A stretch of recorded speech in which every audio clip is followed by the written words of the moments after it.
ইমানদারের স্ত্রীরও হোক, সন্তানের হোক, অথবা তার ভাই বারাদার যারা আছে এদের হোক, অথবা তার নিজের উপরও হোক, যখন বাধা মুসিবত আসবে তখন তার এটা বুঝে নিতে হবে যে আল্লাহ তার গুনাহ মাফ করতে চলছে। আল্লাহ তার গুনাহ, জোরে বলুন, আল্লাহ তার গুনাহ মাফ করে দিতে চলছে। হাজরতে মুহাম্মদ ইবনে খালিদ তিনি তার পিতার থেকে, তিনি তার দাদার থেকে, তিনি আল্লাহর হাবিব থেকে ইরশাদ করছেন, বর্ণনা করছেন, নবী সাল্লাল্লাহু আলাইহি ওয়াসাল্লাম ইরশাদ করেছেন, যখন আল্লাহ বান্দার ইলমে কোন মর্যাদা যখন লিপিবদ্ধ করে দেয়, আল্লাহ যখন বলে দেয় যে অমুক বান্দা এই মঞ্জিলে পৌঁছাবে, অথবা অমুক বান্দার জন্য এই মাকান আমি রেখেছি, একটা আলা মাকান, একটা আজিম মাকান, যেটা আপনি কল্পনাও করেন নাই, আপনার গোষ্ঠীও কল্পনা করে নাই, এরকম আমরা পাই না।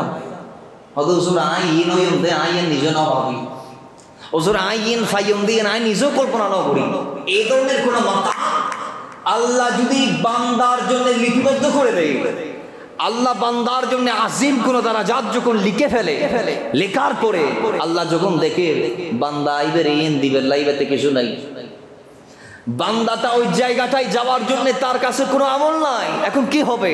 আল্লাহ কি বান্দা কোটা দেবেন না? না, দিবেন। কিভাবে? আল্লাহ তাকে ওই দারাজাতে পৌঁছানোর জন্য আল্লাহ তার শরীরে অথবা তার সম্পদে অথবা তার আওলাদদেরকে বালা আর মুসিবত দিয়ে থাকেন, এবং ওই অবস্থায় ওই বান্দা যদি ধৈর্য ধরতে পারে, চুপ করে বসে থাকতে পারে, আল্লাহর উপর তাওয়াক্কুল যদি সে করতে পারে, তাহলে আল্লাহ রাব্বুল ইজ্জা চিরে সেই বান্দাকে ধৈর্যের ফল হিসেবে ওই মাকান দান করে, ধন্য করে। জোরে বলি সুবহানাল্লাহ। হুজুরি মে রিতো সারি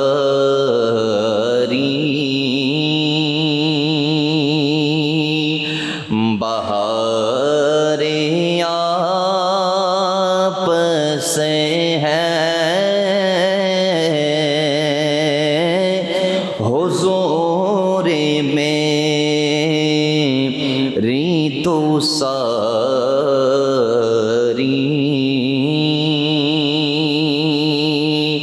और मैं बेकरार था, मेरा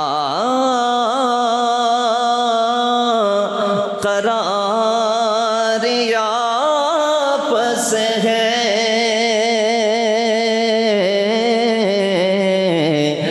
मैं बेकरार था, मेरा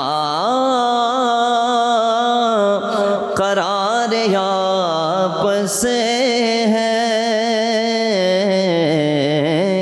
हुजूर में रीतो सारी। বলি না সুবহানাল্লাহ। আমাদের সবগুলাকার জন্যে, মুস্তাফার জন্যে আশিক এটা বলছেন, এরপরে মিসরাতে বলছেন, আরে মেরি তো হাসতি হি क्या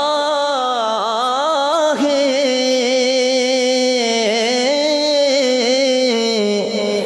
मेरे गरीब नवाज,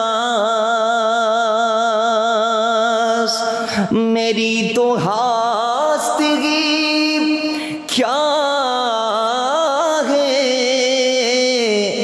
मेरे गरीब नवाज, जो मिले रहा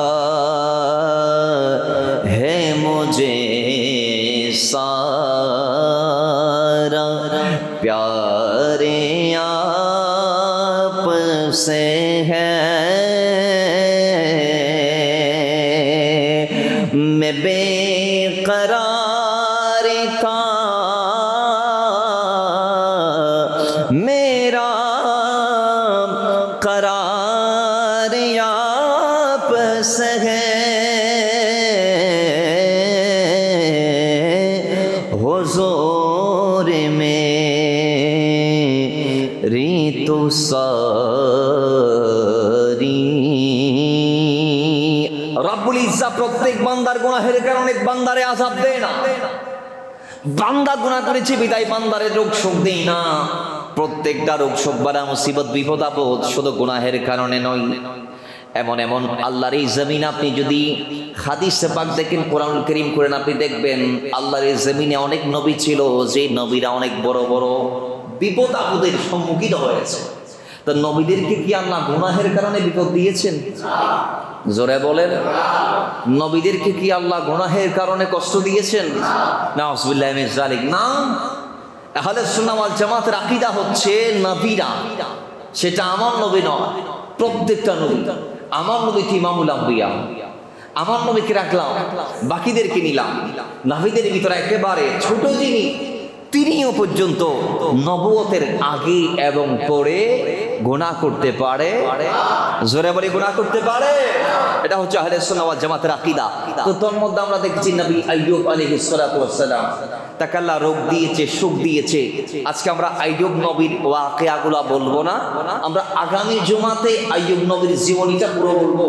কারণ আইয়ুব নবীর জীবনী থেকে আমাদের জন্য লাইনে লাইনে সবক আছে। সুবহানাল্লাহ। আমাদের জন্য লাইনে লাইনে কি আছে? আমরা আগামী জুমাতে আইয়ুব নবীর জীবনী নিয়ে বলবো, বাকি আলোচনাগুলো করবো। কিন্তু এই জুমাতে ডিরেক্টলি রোগ আর সুখ নিয়ে আমরা ধারাবাহিক কথাগুলো বলবো। রাব্বুল ইজ্জত আমাদেরকে শোনার তৌফিক দান করুন। তো নবী আইয়ুবকে আল্লাহ রোগ দিয়েছেন গুনাহের কারণে? জোরে বলতে হবে, গুনাহের কারণে না। এখন কি জন্য দিয়েছেন? এখানে হাদিস পাকে আসছে, আল্লাহ নবী নয়, সাধারণ বান্দাদের ভিতরও কিছু বান্দাদেরকে স্পেশাল আল্লাহ যখন কোনো নিয়ামত দিতে চায়, তখন আল্লাহ তাদেরকে একটু পরীক্ষা নিরীক্ষা করে। একটু কি করে? যেমন আমরা বন্ধু বানাই, বন্ধু বানাই না? বন্ধু বানাই, আমরা বন্ধু বানার আগে পরীক্ষা নেই। কিভাবে? টাকা লাগতেছে না, এরপরও ফোন দিয়ে বলি, বন্ধু আমার তো 5,000 টাকা লাগবে, তুমি কি আমাকে দিতে পারবে? এখন বন্ধু যদি এরপরে মোবাইল বন্ধ করে দিই, তাহলে বুঝতে হবে উনি ভালো না, বিপদে পাশে থাকবে না, আপনার সুদিনে পাশে থাকবে, দুর্দিনে থাকবে না। এজন্যে আমরাও জমিনে যারা আছি, আমরাও বন্ধু বানার আগে বিভিন্ন পরীক্ষা নিরীক্ষা করি। তো আল্লাহ যাদেরকে বন্ধু বানাবে, এদেরকেও আল্লাহ পরীক্ষা করবে রোগ, শোক, বালা, মুসিবত, বিপদ, আপদ ইত্যাদি ইত্যাদির মাধ্যমে। এবং কোরআনও বলছে যে এই বিপদ আপদ গুলা ফেস করে যদি কোনো বান্দা সহ্য করতে পারে, ধৈর্য ধরতে পারে, তাহলে ওয়াবাশশিরিস সাবিরিন, আল্লাহ তাদেরকে সুসংবাদ দিয়েছেন। জোরে বলেন সুবহানাল্লাহ। আমরা একটু সংক্ষিপ্ত ভাবে হাদিস থেকে একটু ইশারা নেই। আল্লাহর হাবিব সাল্লাল্লাহু আলাইহি ওয়াসাল্লামের গোলাম হযরতে আমির আরহাম রাদিয়াল্লাহু তাআলা থেকে বর্ণিত, তিনি বলে, একদিন আল্লাহর হাবিব সাল্লাল্লাহু আলাইহি ওয়াসাল্লাম রোগ সম্পর্কে আলোচনা করছিলেন। যে আল্লাহর হাবিব সাল্লাল্লাহু আলাইহি ওয়াসাল্লাম বলছিলেন, ইন্নাল মুমিনা ইযা আসাবাহু সাকাম, যখন ইমানদারের কাছে রোগ, শোক ইত্যাদি ইত্যাদির আগমন হয়। জোরে বলি সুবহানাল্লাহ। এই হাদিসখানা ইমাম আবু দাউদ তিনি তার সুনান আবু দাউদের মধ্যে বর্ণনা করেছেন, এবং মিশকাতুল মাসাবিতে হাদিস কানা আসছে 137 নম্বর পৃষ্ঠায়। তো নবী সাল্লাল্লাহু আলাইহি ওয়াসাল্লাম বলছেন যে ইমানদারের কাছে ইন্নাল মুমিনা ইযা আসাবাহু সাকাম, ইমানদারের কাছে যখন রোগ আসে, কথা বলেন কি আসে? ইমানদার যখন রোগাক্রান্ত হয় বা অসুস্থ হয়, তো ইমানদারের রোগ থেকে আল্লাহ তাকে সুম্মা আফাহুল্লাহ আযজা ওয়া জাল, আল্লাহ তাকে পরিশেষে দীর্ঘ একটা দিন, একদিন, 3 দিন, 10 দিন, 1 মাস, 2 মাস, 20 বছর, অনেকে তো 20 বছর একটা সমস্যা নিয়ে কাতরায় কাতরায় জীবন পার করে, আসে না নাই? একটু কথা বলেন না, আসে না নাই? এইভাবে বান্দা যখন 20-30 বছর পর যখন সুস্থ হয়, বা একদিন পর যখন বান্দা অসুস্থতার থেকে যখন সুস্থতা অনুভব করে, তখন আল্লাহর হাবিব সাল্লাল্লাহু আলাইহি ওয়াসাল্লাম বলছেন, কয় ওই সময় মিনহু কানা কাফারাতান লিমা মাদা মিন দুনুবিহি। জোরে বলি সুবহানাল্লাহ। এই রোগটা ওই বান্দার গুনাহের কাফারা হয়ে যায়। সুবহানাল্লাহ। একটু আসতে বলবেন। রোগটা আমাদের গুনাহের কি? জ্বর হয়েছে, সর্দি হয়েছে, মাথা ব্যথা, অনেকে তো মাইগ্রেনের সমস্যা, 24টা ঘন্টা মাথা ব্যথা। কিন্তু আমরা লাস্টে গিয়ে, আগামী জুমার লাস্টে গিয়ে রাসূল পাকের চিকিৎসা পদ্ধতি আর তিবুন নাবি যেটা আছে, এ ব্যাপারেও আমরা কথা বলবো ইনশাআল্লাহ। আমাদের দেখেন কোরআন যেটা আছে, কোরআনের সমস্ত সমস্যার সমাধান আছে, এটা আমাদের বিশ্বাস। কথা ঠিক কিনা? জোরে বলেন না, ঠিক কিনা? আজকে হার্টের ডক্টর যারা আছে, হার্টের ডক্টররা হার্টের চিকিৎসার যে পদ্ধতি সেটাও বের করেছেন কোরআন থেকে। সুবহানাল্লাহ বলবেন না? এই হার্টকে ভালো রাখার জন্য অসংখ্য উপায় আছে। আজকে ম্যাক্সিমাম দেখবেন হার্টের রোগী নিজেও জানে না, পান খাইতে খাইতে হার্ট শেষ, সিগারেট খাইতে খাইতে হার্ট শেষ, চিন্তা করতে করতে স্ট্রেস, মানসিক দুশ্চিন্তা, এটা করে করে সে তার হার্টে 1টা 2টা 3টা 4টা 5টা 6টা 7টা ব্লক। আমার হার্টে তো 7টা ব্লক। এলডিএল থেকে শুরু করে এলডিএ থেকে শুরু করে প্রায় রক্তনালীতে। আমার নিজের মা প্রতি 3 মাস অন্তর অন্তর আমাকে আম্মাজানকে ডাক্তার দেখাতে আনতে হয় এবং নির্দিষ্ট কিছু পরীক্ষা আছে, টেস্ট আছে, এগুলা দিয়ে রিপোর্ট দেখাইতে হয়, ওষুধ চলে আলহামদুলিল্লাহ। তাহলে এই যে জিনিসগুলা আমাদের সমাজ আমরা ফেস করছি, এখন আপনি যান, যদি আপনি ইসিজি দেন, আপনি যদি দেন হার্টের যে পরীক্ষাগুলো আছে এগুলা, তাহলে আপনি দেখবেন আপনার কোনো একটা নালীতে ব্লক হয়ে গেছে। এবং এই ব্লকগুলা 0% থেকে শুরু করে যখন 100-এ পৌঁছায়, এগুলো আবার একদিনে ব্লক হয় না। এগুলা ধাপে ধাপে ধাপে ধাপে আস্তে আস্তে, চর্বি খাইছেন, আজকে খাইছেন 1%, কালকে খাইছেন আরেকটু বাড়ছে, কাল পরশু খাইছেন। এখন রক্তের নালীগুলো আপনি জানেন না মনে হয়, রক্তের নালী সম্পর্কে একদম সরু, একদম রক্তের নালীগুলো একদম সরু। ওই সরু সরু ছোট্ট ছোট্ট রক্ত নালীগুলাতে, যে রক্ত নালীর মাধ্যমে ব্লাড আমাদের হার্টে আসে এবং আমাদের হার্ট পাম্পিং করে প্রতিটা সেকেন্ডে আমাদের রক্তগুলাকে গোটো বডিতে সার্কুলার করে। এই পুরো সার্ভাইভাল সিস্টেমটাকে বলা হয় হার্ট প্রসেসিং। এই হার্ট, এখানে যে রক্তের নালীগুলো আছে, সেই নালীগুলাতে 1 দিন 2 দিন করে দুশ্চিন্তা, খাদ্যের মধ্যে আপনি চর্বি মিশাইছেন অথবা তেল বেশি দিচ্ছেন, ভাজা পোড়া খাইছেন, ফাস্টফুড খাইছেন, এই ইত্যাদি ইত্যাদির মাধ্যমে, বা বাইরের খাবারগুলা, দোকানের খাবারগুলা, প্রসেসিং যে ফুডগুলো আছে, এগুলা খেয়ে খেয়ে খেয়ে খেয়ে আমরা আমাদের রক্তনালীগুলাকে আস্তে আস্তে আস্তে আস্তে আস্তে আস্তে চর্বি চর্বি চর্বি চর্বি দিতে দিতে দিতে দিতে এটা যখন 100% হয়ে যায়, কোন একটা নালী 100%-এ পৌঁছানোর পরপরই হার্ট অ্যাটাক। জোরে বলুন কি? যেটাকে কার্ডিয়াক অ্যারেস্ট বলা হয়, যেটাকে কার্ডিয়াক অ্যারেস্ট বলা হয়, ওটাকে হার্ট অ্যাটাক বলা হয়। ওই কার্ডিয়াক অ্যারেস্ট হওয়ার পরপরই যথাসময়ে চিকিৎসা যদি কেউ না পায়, ইন দ্য মিন টাইম সে মারা যাবে। আমাদের সমাজ আমরা বলতে শুনি না, হার্ট অ্যাটাক করে মারা গেই, স্ট্রোক করে মারা গেই। স্ট্রোক মানে মাথায় যেটা হয়, মাথার রক্তনালী যেগুলো আছে, সেই ব্রেডের রক্তনালী কোন একটা যদি রক্তের কারণে ব্লক হয়ে যায়, বলেন রক্তের কারণে ব্লক হয়ে যায়, অথবা কোন একটা রক্তনালী ফেটে যদি ব্লাড নির্গত হয়, বাবা এখানে আবার একটা রক্তনালী ফাটলেই আমি স্ট্রোক করবো এমনটাও না। এমন অনেক ব্যক্তি আছে টেনশন করে তার ছিঁড়ে গেছে মাথা, কিন্তু আল্লাহ তাকে জীবিত রেখেছেন এবং 24টা ঘন্টা তার রক্তের নালীর থেকে রক্ত লিকেজ হচ্ছে। শরীর পয় নিষ্কাশনের মাধ্যমে যে প্রস্রাবের যে ইমিউন যে সিস্টেম আছে, ওই সিস্টেমে সেগুলাকে চুষে প্রস্রাবের সাথে বের করে দিচ্ছে কিডনির মাধ্যমে ফিল্টারিং করিয়ে। কিন্তু আমি আপনি জানি না, আল্লাহ আপনাকে আমাকে টিকিয়ে সচল রেখেছে। দিন যায়, মাস যায়, বছর যায়, সমস্যা যখন বাড়ে, ইন দ্য মিন টাইম আমরা স্ট্রোক করি। কথা বলেন কি করি? তো এই প্রত্যেকটা সমস্যার থেকে সমাধানের জন্য ডায়াবেটিক্স বলেন, আজকে ডায়াবেটিক্স টাইপ 1 টাইপ 2 যা বাবা বলেন আপনি, এই প্রত্যেকটা ব্যক্তির প্রায় দেখবেন ডায়াবেটিক্স তো সবার আছে, এটা দরকার। নির্দিষ্ট পরিমাণ ডায়াবেটিক্স যদি আমাদের শরীরে, সুগারের পরিমাণ যদি না থাকে, তাহলে আমাদের দেহ অচল হয়ে যাবে। কি হয়ে যাবে? ডায়াবেটিক্স আমাদের লাগবেই, সুগারের পরিমাণ আমাদের লাগবেই। আমাদের ব্লাডে যখন সুগারের পরিমাণ কমে যাবে, তখন আমাদের ডায়াবেটিক্স লো হবে। ওই সময় আমরা মৃত্যুর মুখে ঢলে পড়তে পারি, সম্ভাবনা আছে। আমার যখন বেড়ে যাবে, সেই বাড়ানির থেকে আমাদের মৃত্যুর ঝুঁকি আছে। এবং ডায়াবেটিক্স এটাকে রোগের মা বলা হয়। এটা প্রত্যেকটা অর্গানকে খেয়ে ফেলে। তো আমরা চিকিৎসা বিজ্ঞান নিয়ে বললে অনেকক্ষণ লাগবে, আমরা ওদিক যাচ্ছি না। তো এতটুকু যাচ্ছি যে কোরআন এটা এমন একটি কিতাব, যেই কিতাবে প্রত্যেকটা চিকিৎসার সমাধান আল্লাহ দিয়ে রেখেছেন। আর জোরে বলবেন না, এটা ওই কিতাব যেই কিতাবে আল্লাহ রাব্বুল ইজ্জাত প্রত্যেকটা রোগ শোক বিমারের সমাধান দিয়ে রেখেছেন। এবং মৌলা আলী কারামাল্লাহু তাআলা ওয়াজহুল কারীম নিজে বলছেন যে আল্লাহ রাব্বুল ইজ্জাত যে একটা কোরআনুল কারীমের প্রারম্ভে যে একটা সূরাতুল ফাতিহা দিয়েছে, ওই এই সূরা ফাতিহাতে দুনিয়ার সমস্ত রোগের শিফা রয়েছে। আপনার মাথা ঘোরায় সমস্যা নাই, আপনার মাইগ্রেনের সমস্যা নাই, আপনার ডায়াবেটিস সমস্যা নাই, আপনার যার সমস্যা নাই, আপনার হার্টের প্রবলেম সমস্যা নাই। হার্টের জন্য তো আল্লাহ আল্লাহ যে একটা তাসবিহ আছে, যে একটা জিকির আছে। বিজ্ঞানীরা বলছেন, ডক্টররা বলছেন, হার্ট ভালোর ক্ষেত্রে আল্লাহ আল্লাহ আল্লাহ আল্লাহ এই তাসবিহর চেয়ে দামি কোনো ওষুধ এখনো আবিষ্কার হয় নাই। জোরে বলেন।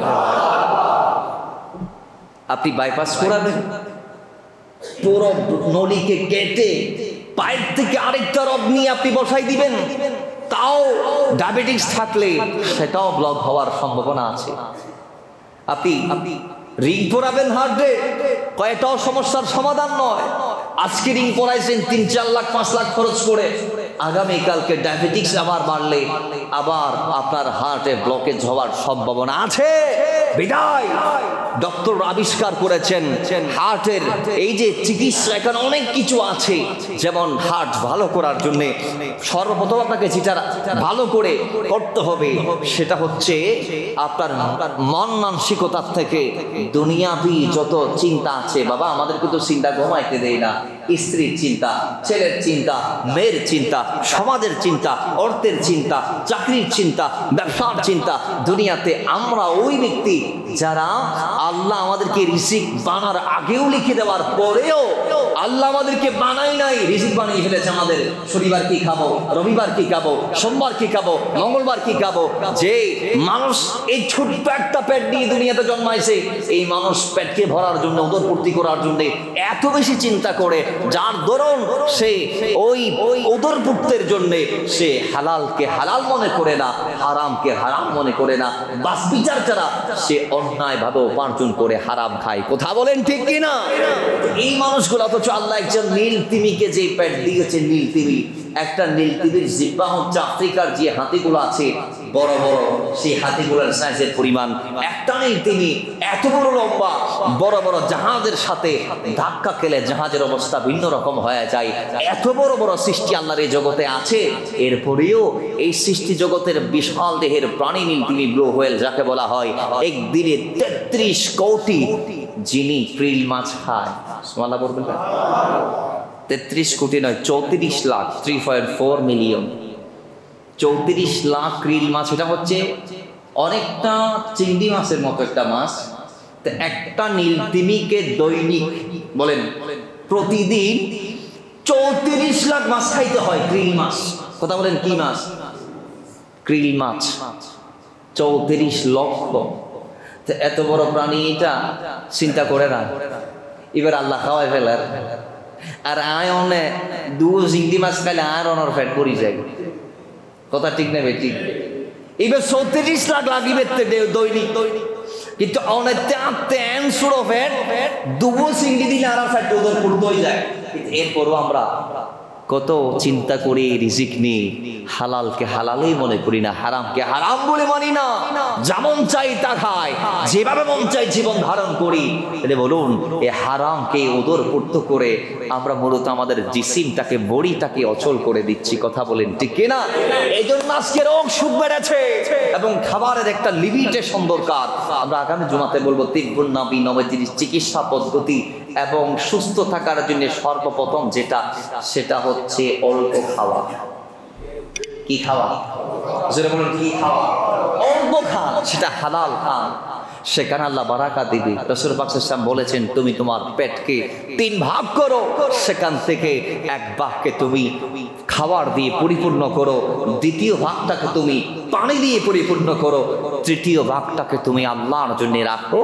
কারণ এটাও যদি পূর্ত হয় তাহলে তোমার ইবাদতে মন বসবে না, তোমার শরীর বিশ্রাম খুঁজবে, তোমার শরীর বিছনা খুঁজবে, যার দরুন তুমি নামাজে দাঁড়িয়েও আলসেমি করবা। বিদায় আল্লাহর হাবিব সাহেব বলেছেন, খাবার কম খাও, ইবাদতে যাতে মন বসে এবং তুমি যাতে তোমার কাজগুলা যথাযথভাবে আদা করতে পারো। কথা বলেন ঠিক কিনা? আপনারা তো এখন মোটামুটি সবাই আমি বলার পরে ওয়ার্ল্ড কাপ দেখতেছেন, হ্যাঁ ওয়ার্ল্ড কাপ দেখতেছেন না? সেখানে আপনারা দেখেন নাই খেলোয়াড়রা পানি মুখের মধ্যে দিয়ে ফেলে দেয়, খাই না ভালোভাবে, কুলি করে ফেলে দেয়। কেন? অল্প পানি, 90 মিনিট আপনি দৌড়াবেন, সেখানে আপনি অল্প পানি খাইলে কি হয়েছে? পানি যদি খায় এটা তাকে তার দৌড়ানিকে থমকে দেওয়ার সুযোগ আছে, সম্ভাবনা আছে।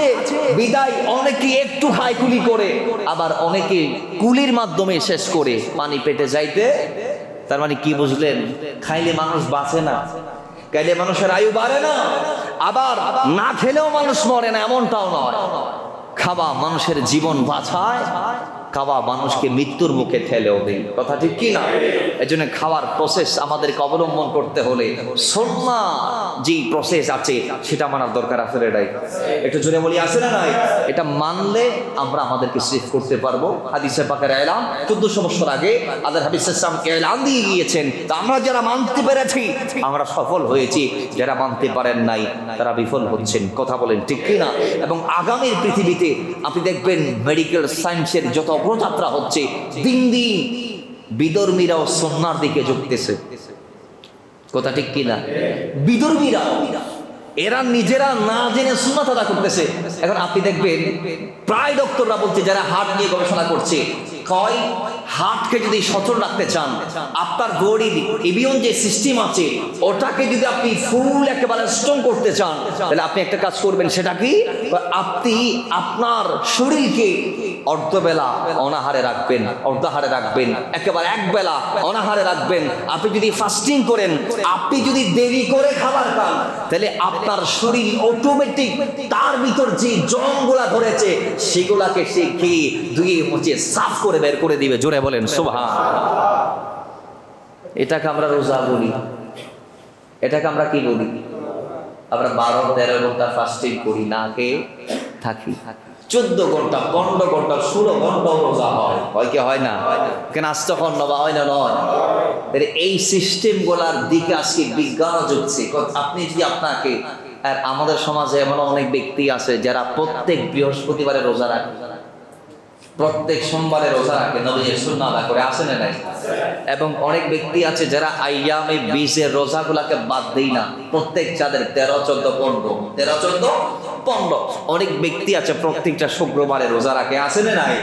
এই ব্যক্তিগুলা রোজার মাধ্যমে নিজের সওয়াবের পাল্লাটা তো পরিপূর্ণ হচ্ছেই হচ্ছে, আর নিজের শরীরটাও তারা সেভ করছে, রোগশোক থেকে নিজেই নিজেকে বেরিয়ে আনছে সুন্নাহ প্রসেস অবলম্বনের মাধ্যমে। জোরে বলি সুবহানাল্লাহ।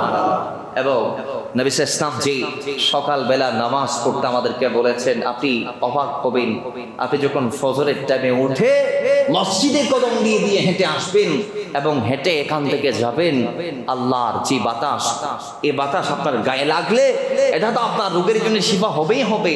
এবং আল্লাহর জমিনে আপনি যখন খালি পা দিয়ে হাঁটবেন, এই খালি পায়ে মাটির সাথে যা আপনার পাটা লেগেছে, এই মাটির সাথে আপনার পাটা লাগার কারণে এটার ওসিলে আল্লাহ আপনাকে ডায়াবেটিক্স থেকে শেফা দান করবেন। ডক্টররা এগুলাই বলতেছে, কোনো ওষুধ তো ওষুধ না, ওষুধ ছাড়াই ভালো হবে না। আপনি যদি এই সিস্টেম ফর্মুলাগুলা যদি মানতে পারেন এবং স্ট্রেস থেকে মুক্ত হওয়ার জন্য আমাদেরকে তারা বলছেন ইয়োগা, যেটাকে আমরা আমাদের ভাষায় ইসলামী পরিভাষায় মুরাকাবা বলি, মুশাহাদা বলি, আমরা যেটাকে মুজাহাদা বলি। যেমন আপনি চোখ বন্ধ করে আপনি মন থেকে, আপনার মাইন্ড থেকে দুনিয়ার যত চিন্তা আছে সবগুলারে বের করবেন। আপনি বলবেন আল্লাহ আল্লাহ আল্লাহ আল্লাহ, মানে আসমান ও জমিনে তোমার মালিকানা চলে, জমিনে তোমার গোলামি আমি করি, তুমি ছাড়া আমার কোনো আপন নাই, আমি জমিনে এসেছি তোমার গোলামি করতে, একদিন এই জমিন আমাকে ছাড়তে হবে মালিক। যদিও বা দুনিয়াতে আমি হালকা তোমার নেয়ামত পেয়ে ব্যর্থ মালিক সাজার চেষ্টা করছি, মূলত আদৌ দুনিয়ার মালিক আমি নই। এই আমার যে 8-10 বিঘা জমি আছে এগুলারও মালিক তুমি আল্লাহ। জোরে বলি সুবহান। এই যে সিস্টেমগুলা, এই মানসিক সমস্ত স্ট্রেস চিন্তাকে বাদ দিবেন, এগুলা দরকার আছে। 24টা ঘন্টা আমাদের মাথায়, 24টা ঘন্টা একটা না একটা চিন্তা। এখন সব বন্ধ করার চিন্তা আসবে। এজন্যে নিজেকে সুস্থ করতে এই মোরাকাবার বেশি দরকার, যেটাকে তারা ইয়োগা বলে। একেবারে নিস্তব্ধ হয়ে মাথার থেকে বলবেন আত্মে দুনিয়া কোনো টেনশন নাই, মাথার থেকে যত টেনশন আছে সবগুলো দড়ি বাইর করে দিবেন, চোখ বন্ধ করবেন, একটু করে নীরব। মানে আপনার মাইন্ড যেটা আছে ব্রেইন, এটা তো 24 ঘন্টা আপনাকে নিয়ে ভাবে। আপনি তো 24 ঘন্টা ওনাকে ডিউটিতে রাখছেন, এবারে তো ঘুম যাইতে নদ, এবারে তো দৌড়ার দিয়ে একখানের পর আরেকখান চিন্তা, ইয়ের পরে কি জম, ইয়ের পর কি জম, চিন্তা আছে না নাই? জোরে বলেন। একটু করে মাইন্ডটাকে বিশ্রাম দিবেন, কারণ মাইন্ডেরও বিশ্রামের দরকার আছে। মাইন্ডেরও কি হিসেবে দরকার আছে? বিশ্রামের দরকার আছে। এই বিশ্রামটাকে বলা হয় মুরাকাবা। এটাকে কি বলা হয়? মানে আপনার মাইন্ডসেটে আল্লাহ ছাড়া আর কেউ থাকবে না। জোরে বলুন, আল্লাহ ছাড়া আর কেউ থাকবে না। তো এই সিস্টেমগুলা যদি কেউ, প্রসেসগুলা যদি কেউ অবলম্বন করতে পারে, মেডিকেল সায়েন্সও বলছেন তার কোনো রোগ আর শোক হবে না, এবং তার ভিতর রোগ থাকলেও এই সিস্টেমগুলা তার শেফার জন্য যথেষ্ট হবে। জোরে বলি সুবহানাল্লাহ। একটু মুহাব্বতে দরুদ পড়ি, আল্লাহুম্মা সাল্লি মাওলানা মুহাম্মাদ ওয়া আলা আলি সাইয়্যিদিনা। আসুন বাবারা, হযরত আমির আর রাম রাদিয়াল্লাহু তাআলা তিনি বলছেন যে আল্লাহর হাবিব সাল্লাল্লাহু আলাইহি ওয়াসাল্লাম ইরশাদ করেছেন, যখন মুমিন অসুস্থ হয়, এরপরে সে যখন সুস্থ হয়, কই এই সুস্থতার পরপরই আল্লাহ তাআলা তার সমস্ত গুনাহকে মাফ করে দেয়। কেন? ওই রোগটা তার গুনাহের কাফারা। জোরে বলি সুবহানাল্লাহ। আর মুমিনের এই রোগটা, সেটা তার জন্য ভবিষ্যতের জন্য উপদেশ হয়ে থাকবে। ওয়া মাউইদা লাহু, হাদিসে পাক আসছে যে এটা তার জন্য ভবিষ্যতের জন্য উপকারী উপদেশ হিসেবে যথেষ্ট হবে। আর পক্ষান্তরে ওয়া ইন্নাল মুনাফিক যখন রোগাক্রান্ত হয়, তখন সে রোগ থেকে মুক্ত হওয়ার পরে সে ভালো মন্দ কিছু নির্ণয় করতে পারে না। হাদিসে পাক আসছে এইভাবে যে একটা উটকে তার মালিক বাঁধি রাখছে, এটার আবার ছাড়ি দিছে। তো উট যেমন কি জন্য বাঁধছে, কি জন্য ছাড়ছে এটা জানে না। মুনাফিকও তার রোগ কি জন্য হয়েছে, শেফা কি জন্য পেয়েছে, সেটাও সে জানে না। নাউজুবিল্লাহ করে বলেন। তা আমরা কি মুনাফিকদের মতো থেকে যাব, নাকি আমরা নিজেকে ইমানদারদের মতো চেঞ্জ করব? একটু আওয়াজ দিয়ে বলেন, আমরা কি নিজেকে চেঞ্জ করব? আল্লাহ পাক আমাদেরকে চেঞ্জ হওয়ার তৌফিক দান করুন। ইমাম আহমদ শিয়া মুসনাদের মধ্যে এবং মিশকাতুল মাসাবিতে হাদিস কানে এসেছে, হযরত আয়েশা বলছেন, আমাদের আয়েশা বলছেন, আয়েশা ক্বালাত ক্বালা রাসূলুল্লাহ সাল্লাল্লাহু আলাইহি ওয়াসাল্লাম ইযা কাসুরাত দুনুবুল আবদ, যখন বান্দার অধিক পরিমাণ গুনাহ হয়ে যায়, বান্দার গুনাহের পরিধি যখন বেড়ে যায়, ওই সময় ওয়ালাম ইয়াকুল্লাহু মা ইউকাফিরুহা, আল্লাহ দেখছেন তার কোনো আমল নাই যেটা দিয়ে আল্লাহ তার গুনাহকে মাফ করে দিবেন। এমন কোন আমল তার নাই। তো ইমানদারের গুনাহ হইছে, আমল কম, ইমান তো আছে, এখন আল্লাহ তার কি করবে? ওই সময় আল্লাহ যখন তার আমলের মধ্যে মাফ করার মতো কিছু যখন দেখতে না পায়, তখন ইবতালাহুল্লাহু বিল হুসন, আল্লাহ তখন তাকে দুঃখ কষ্ট দেয়। সুবহানাল্লাহ করে বলেন। আল্লাহ তখন তাকে কি দেয়? দুঃখ কষ্ট দেয়, এবং দুঃখ কষ্টের মাধ্যমে লিউকাফিরাহা, আল্লাহ তাকে এটার থেকে মুক্ত করে দেই, আহু গুনাহ থেকে আল্লাহ তাকে মুক্ত করে দেই, মাফ করে দেই, ওই দুঃখ কষ্ট ক্লেশ ক্লান্তির মাধ্যমে, রোগ আর শোকের মাধ্যমে। জোরে বলি সুবহানাল্লাহ। ইমাম তিরমিজি, ইমাম মালিক সিও কিতাবে আরো হাদিস কোট করেছেন। মিশকাতুল মাসাবিতে 134 পৃষ্ঠার মধ্যে আসছে হাদিস কানা। হযরত আবু হুরায়রা রাফি তিনি বলছেন, আল্লাহ রাসূল সাল্লাল্লাহু আলাইহি ওয়াসাল্লাম ইরশাদ করেছেন, জি ইমানদার নারী পুরুষ, সম্পদ সন্তান সন্ততি ইত্যাদি ইত্যাদি ইমানদারের উপর যখন বালা মুসিবত আসবে, ইমানদারের স্ত্রীরও হোক, সন্তানের হোক, অথবা তার ভাই বারাদার যারা আছে এদের হোক, অথবা তার নিজের উপর হোক, যখন বালা মুসিবত আসবে তখন তার এটা বুঝে নিতে হবে যে আল্লাহ তার গুনাহ মাফ করতে চলছে। আল্লাহ তার গুনাহ, জোরে বলুন, আল্লাহ তার গুনাহ মাফ করে দিতে চলছে। হযরত মুহাম্মদ ইবনে খালিদ তিনি তার পিতার থেকে, তিনি তার দাদার থেকে, তিনি আল্লাহর হাবিব থেকে ইরশাদ করছেন, বর্ণনা করছেন, নবী সাল্লাল্লাহু আলাইহি ওয়াসাল্লাম ইরশাদ করেছেন, যখন আল্লাহ বান্দার ইলমে কোন মর্যাদা যখন লিপিবদ্ধ করে দেয়, আল্লাহ যখন বলে দেই যে অমুক বান্দা এই মঞ্জিলে পৌঁছাবে, অথবা অমুক বান্দার জন্য এই মাকান আমি রেখেছি, একটা আলা মাকান, একটা আজিম মাকান, যেটা আপনি কল্পনাও করেন নাই, আপনার গোষ্ঠীও কল্পনা করে নাই, এরকম আমরা পাই না। হয়তো হুজুর আইন দে আইন নিজে না ভাবি, হুজুর আইন ফাইন দিয়ে আই নিজেও কল্পনা না করি, এই ধরনের কোনো মাকান আল্লাহ যদি বান্দার জন্য লিপিবদ্ধ করে দেয়, আল্লাহ বান্দার জন্য আজিম কোন দারাজাত যখন লিখে ফেলে, লেখার পরে আল্লাহ যখন দেখে বান্দা আইবে ঋণ দিবেন লাইবেতে কিছু নাই, বান্দাটা ওই জায়গাটায় যাওয়ার জন্য তার কাছে কোনো আমল নাই, এখন কি হবে? আল্লাহ কি বান্দা কোটা দেবেন না? না, দিবেন। কিভাবে? আল্লাহ তাকে ওই দারাজাতে পৌঁছানোর জন্য আল্লাহ তার শরীরে অথবা তার সম্পদে অথবা তার আওলাদদেরকে বালা আর মুসিবত দিয়ে থাকেন, এবং ওই অবস্থায় ওই বান্দা যদি ধৈর্য ধরতে পারে, চুপ করে বসে থাকতে পারে, আল্লাহর উপর তাওয়াক্কুল যদি সে করতে পারে, তাহলে আল্লাহ রাব্বুল ইজ্জা চিরেই সেই বান্দাকে ধৈর্যের ফল হিসেবে ওই মাকান দান করে, দণ্ড করে। জোরে বলি সুবহানাল্লাহ। আরেকটা হাদিস হযরত সুলাইমান ইবনে সুরাদ থেকে বর্ণিত, তিনি বলছেন আল্লাহ রাসূল সাল্লাল্লাহু আলাইহি ওয়াসাল্লাম ইরশাদ করেছেন, জমিন আমাদের পেট ব্যথা প্রায় আসে, পেট ব্যথা আমাদের প্রায় হয়, এবং এই পেট ব্যথার থেকে অনেকের অ্যাপেন্ডিসাইড হয়ে যায়, আমরা ওদিক যাচ্ছি না, আল্লাহ আমাদেরকে হেফাজত করুন, আমিন পড়ে। নবী সাল্লাল্লাহু আলাইহি ওয়াসাল্লাম বলছেন, যদি এই জমিনের কোন বান্দা পেটের ব্যথা নিয়ে মৃত্যুবরণ করে, কি নিয়ে? আরেকটু আসতে বলেছে, কোন বান্দা যখন পেট ব্যথা নিয়ে ইন্তেকাল করে, এই হাদিস খান আসছে সেই ইমাম আহমদ তিনি তার শিয়া মুসনাদে, ইমাম তিরমিজি জামে তিরমিজিতে, এবং মিশকাতুল মাসাবির 137 নং পৃষ্ঠাতে হাদিস খানা এসেছে। তো হযরতে সুলাইমান ইবনে সুরাদ বলছেন, আল্লাহর হাবিব সাল্লাল্লাহু আলাইহি ওয়াসাল্লাম ইরশাদ করেছেন, ওই পেট ব্যথা নিয়ে যে বান্দা মারা গিয়েছে, ইন্তেকাল করেছে, আল্লাহ তাকে কবরের মধ্যে আযাব দিবেন না। জোরে বলি সুবহানাল্লাহ। লাম ইউআযিবু ফি কবরিহি, লাম ইউআযিব ফি কবরিহি, আল্লাহ তার কবরে কি দিবেন না? একটু জোরে বলি, আরো জোরে বলি। আমরা আযাব মুক্ত কবর চাই, কে চায় না? আরো জোরে বলি, চাই কে চায় না? আসুন, হযরত আওস ইবনে শাদ্দাদ এবং সুনাবিহি এবং আওস ইবনে শাদ্দাদ দুজনেই হাদিসটার রাবী। তারা বলছে, আমরা একজন রুগ্ন ব্যক্তির ঘরে গেলাম। এটা কিন্তু ইমাম আহমদ তিনি তার মুসনাদের মধ্যে বর্ণনা করেছেন, এবং মিশকাতুল মাসাবিতেও আসা হাদিস খানা। এই দুজন একজন রুগ্ন ব্যক্তির সেবা করার জন্য তিনার ঘরে গেলেন।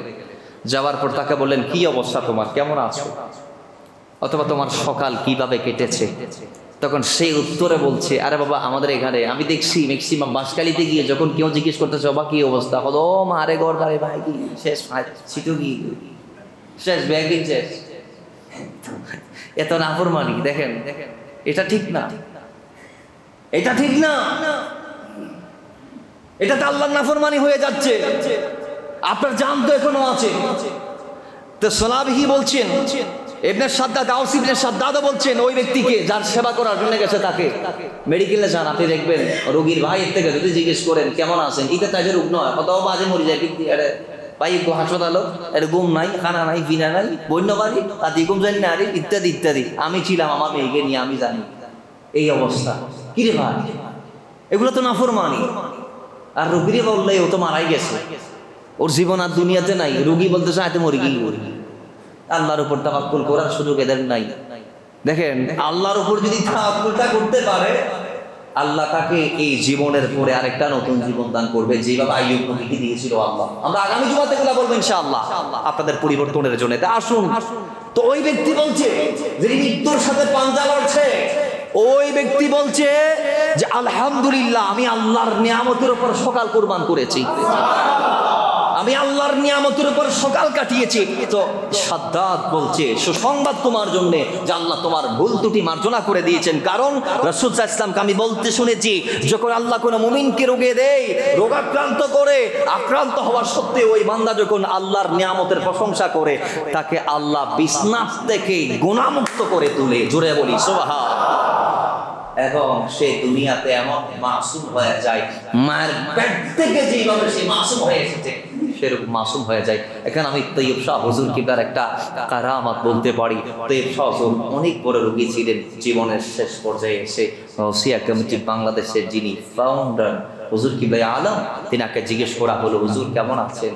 তিনি কোনোদিন বলে নাই যে আমি ভালো নাই কথা। তিনি বলেছেন আলহামদুলিল্লাহ, গতকালের চেয়ে আজকে আরো ভালো আছি। হায় হায়, কেমন উত্তরে দেখছেন। ইমাম আলী মক্কা কারবালার মাঠে আপন জনদের সবাইকে হারালেন, একটাও অসংকোচের বাক্য তিনার মুখ দিয়ে বের হয় নাই। সর্বদাই আল্লাহর সিদ্ধান্তে তিনি রাজি ছিলেন, নাফরমানি তিনি না করে আমাদেরকে শিখিয়ে গেলেন। জোরে বলি সুবহানাল্লাহ। আমাদের টাইম নাই, ইনশাআল্লাহ আমরা শেষ করব। দেখেন আর কয়েকটা হাদিসে পাক। হযরত আনাস বলছেন আল্লাহর হাবিব সাল্লাল্লাহু আলাইহি ওয়াসাল্লাম ইরশাদ করেছেন যে আল্লাহ যখন কোনো বান্দাকে শারীরিকভাবে মুসিবত দেয়, তখন দায়িত্ববান ভালো আর মন্দ লিখার যে দুজন ফেরেশতা আছে, কিরামান কাতিবিন, এই দুজনের যিনি মন্দটা লিখে, আল্লাহ তাকে বলে এই মন্দ লিখার দায়িত্বের অত ফেরেশতা, তুমি আমার বান্দার গুনাহ লিখা বাদ দাও। জোরে বলি সুবহানাল্লাহ। তুমি আমার বান্দার গুনাহ লিখা কি করো? বন্ধ করো। এবং এই নেকামল লিখনেওয়ালা ফেরেশতা, তুমি আমার বান্দা সুস্থ অবস্থায় যে ভালো কাজগুলা করেছে সেগুলা লিখতে থাকো। কারণ সে এখন অসুস্থ, সে ভালো লিখতে পারছেন না, ভালো গাইতে পারছেন না, ভালো করে আমি আল্লাহকে ডাকতে পারছেন না। তো তাই বলে কি তার আমল বন্ধ হবে? না, সে ভালো থাকা অবস্থায় যে আমলগুলা করতো তুমি এগুলা লিখতে থাকো। সুবহানাল্লাহ। আব্দুল্লাহ ইবনে মাসউদ তিনি বলছেন, আমি একদিন আল্লাহর হাবিবের কদমে গেলাম, গিয়ে দেখি আমার নবী জোরে কাঁপতেছে, প্রচন্ড জোরে আল্লাহর হাবিব সাল্লাল্লাহু আলাইহি ওয়াসাল্লাম কাঁপছেন। ইভেন কি এটা তামবিহুল গাফিলিন আশা হাদিস কানা ফাকি আবুল্লাহ সামারকান্দি রাহমাতুল্লাহ আলাইহি বর্ণনা করেছেন। ইভেন কি আমি দেখলাম আল্লাহর হাবিবের শরীর স্পর্শ করে যে এত বেশি গরম, যে এক গরমের কারণ আল্লাহর হাবিব সাল্লাল্লাহু আলাইহি ওয়াসাল্লাম কাঁপছেন। আমি জিজ্ঞেস করলাম, ইয়া রাসূলুল্লাহ, আপনি জোরে কাঁপছেন? হ্যাঁ, আল্লাহ আমাকে তোমাদের দুইজনের সমান জ্বর দিয়েছে। আল্লাহ হাবিব সাল্লাল্লাহু আলাইহি ওয়াসাল্লামের ইন্তেকালের আগে 13 দিন আল্লাহ হাবিব সাল্লাল্লাহু আলাইহি ওয়াসাল্লামের গায়ে জ্বর ছিল। কয়দিন? একটু আওয়াজ বলেন, কয়দিন? 13 দিন আমার নবীজি রোগাক্রান্ত ছিলেন ইন্তেকালের প্রাক্কালে, ইন্তেকালের আগে। ওই সময়ও 3 থেকে 7 দিন ছাড়া বাকি দিনগুলোতে নবী সাল্লাল্লাহু আলাইহি ওয়াসাল্লাম নিজে গিয়ে ইমামতি করেছেন। ইন্তেকালের আগের জ্বর কেমন জ্বর হবে? আর আমরা সুস্থ থেকে নামাজ পড়ছি। আল্লাহ আমাদেরকে পরিবর্তন করে দিন, আরো জোরে বলি আল্লাহর হাবিব সাল্লাল্লাহু আলাইহি ওয়াসাল্লামের শরীর মোবারক টাচ করে তিনি বলছেন, ইয়া রাসূলুল্লাহ, ও নবী, আপনি তো অনেক জোরে উঠছেন। আল্লাহর হাবিব সাল্লাল্লাহু আলাইহি ওয়াসাল্লাম তাকে প্রতি উত্তর দিলেন যে সাহাবী, আমার কাছে আল্লাহ তোমাদের দুজনের জোর দিয়েছে। কয়জনের? তোমরা দুইজনের কাছে যেই জ্বর উঠে আমি রাসূলকে আল্লাহ একাই সে জ্বর দিয়েছে। এখন নবীদের তো কোনো গুনাহ নাই। হযরত মাসউদ বলছেন, ইবনে মাসউদ বলছেন, আব্দুল্লাহ ইবনে মাসউদ বলছেন, ইয়া রাসূলুল্লাহ, এটা এই জন্য নাকি যে এটা কি এই জন্য যে আল্লাহ আপনার সওয়াবকে দ্বিগুণ করবেন? নবী সাল্লাল্লাহু আলাইহি ওয়াসাল্লাম বলছেন, হ্যাঁ, যার হাতে আমার জীবন, শোনো, ওই সত্তার নামের কসম করে বলছি, পৃথিবীতে কোনো মুসলমানের রোগ কিংবা কোনো মুসিবত যখন মুসলমানের উপর আসে, তার বিনিময়ে আল্লাহ তাকে এমনভাবে গুনাহমুক্ত করে দেয়, শুধু আমি রাসূলকে নয়, আমি রাসূলের সওয়াব কিন্তু আল্লাহ ডাবল করবে। আর উম্মতের ক্ষেত্রে রোগ আর সুখ হলে কি হবে? উম্মতের ক্ষেত্রে রোগ আর সুখ হলে বান্দার আমলনামার থেকে আল্লাহ গুনাহগুলোকে মুছে দিবে। কিভাবে? কয় শুকনো গাছে চাকানি দিলে যেমন পাতাগুলো নিচে পড়া যায়, বান্দার শরীরে রোগ আসলেও তার গুনাহগুলো ঝরে যায়। জুড়ে বলিস।